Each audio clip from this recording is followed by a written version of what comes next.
വിഴിഞ്ഞം തുറമുഖത്തിലെ നിക്ഷേപ സാധ്യതകൾ തേടിയുള്ള ആദ്യ രാജ്യാന്തര കോൺക്ലേവിന് തിരുവനന്തപുരത്ത് തുടക്കം. 50-ലധികം നിക്ഷേപകരാണ് കോൺക്ലേവിൽ പങ്കെടുത്തത്. തുറമുഖങ്ങളുമായി ബന്ധപ്പെട്ട് വൻതോതിൽ നിക്ഷേപം നടത്തിയിട്ടുള്ള കമ്പനികളുടെ പ്രതിനിധികളും കോൺക്ലേവിൽ പങ്കെടുത്തു. വിഴിഞ്ഞം തുറമുഖം യാഥാർത്ഥ്യമായതോടെ അനുബന്ധ നിക്ഷേപ സാധ്യതകൾ തേടിയുള്ള ആദ്യ രാജ്യാന്തര കോൺക്ലേവിനാണ് തുടക്കമായത്.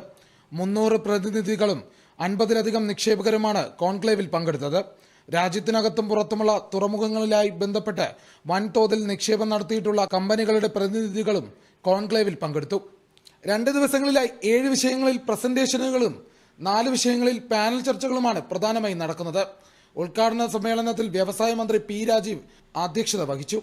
ധനമന്ത്രി K N. Balagopal, Shashi Tharoor MP, Adani port special economic zone CEO Pranav Chaudhary എന്നിവർ ചടങ്ങിൽ സംസാരിച്ചു.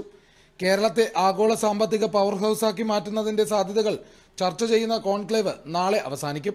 Kerala vision news, Thiruvananthapuram.